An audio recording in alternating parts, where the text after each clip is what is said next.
আসসালামু আলাইকুম এভরিওয়ান। শখের রান্না চ্যানেলে আপনাদের সবাইকে ওয়েলকাম জানাচ্ছি।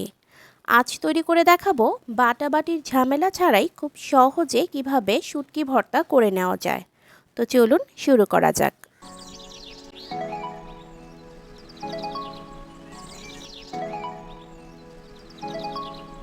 শুটকি ভর্তার জন্য আমরা এখানে ছোট বড় মিলিয়ে 10টির মতো চ্যাপা শুটকি নিয়েছি। আর নিয়েছি 4টা মাঝারি সাইজের পেঁয়াজ কুচি, 5টা শুকনো মরিচ আর সম্পূর্ণ একটা রসুন।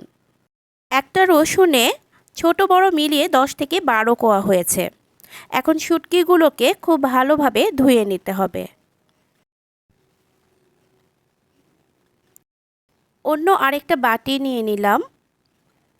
শুকনো মরিচের বোটাগুলো ফেলে মরিচটা বাটিতে রেখে দিচ্ছি।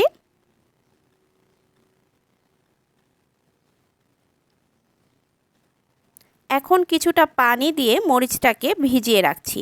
মরিচগুলোকে ভিজিয়ে রাখলে ব্লেন্ড করতে সুবিধা হবে। শুটকিগুলোকে খুব ভালোভাবে ধুয়ে নিয়েছি। এখন নিয়ে নিচ্ছি একটা ব্লেন্ডার জার।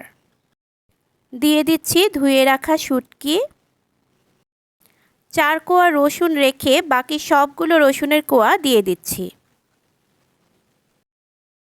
পেঁয়াজ কুচি থেকেও অল্প কিছুটা রেখে বাকিগুলো দিয়ে দিচ্ছি।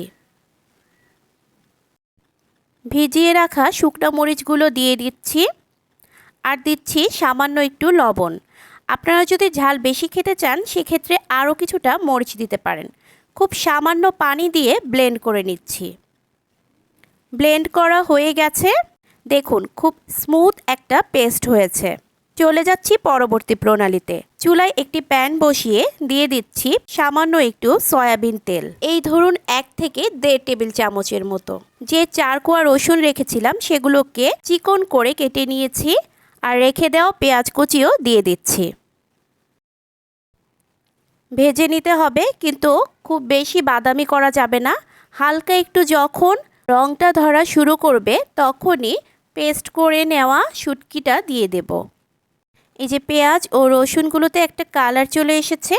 এখন অ্যাড করে দিচ্ছি ব্লেন্ড করে নেওয়া শুটকির পেস্ট।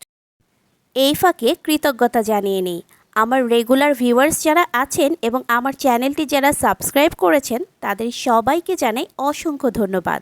আশা করি পরবর্তীতেও আপনারা পাশে থাকবেন। এখন নেড়ে মিশিয়ে নিচ্ছি।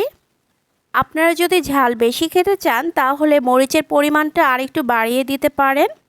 আর এখানে সুন্দর একটা কালার আসার জন্য আমি দিয়ে দিচ্ছি সামান্য একটু কাশ্মীরি লাল মরিচের গুঁড়া। এটা টোটালি অপশনাল, আপনারা চাইলে নাও দিতে পারেন। 10 মিনিট সময় ধরে রান্না করে নিতে হবে। যে কোনো শুটকি 10 মিনিটের কম রান্না করা উচিত না। 10 মিনিট হয়ে গেছে। এখন চুলা থেকে নামিয়ে নিচ্ছি। নামিয়ে ফাইনাল লুকটা দেখিয়ে দিচ্ছি। দেখুন কালারটাও কিন্তু বেশ ভালো হয়েছে। তৈরি হয়ে গেল বাটাবাটির ঝামেলা ছাড়াই খুব সহজেই চ্যাপা শুটকির ভর্তা।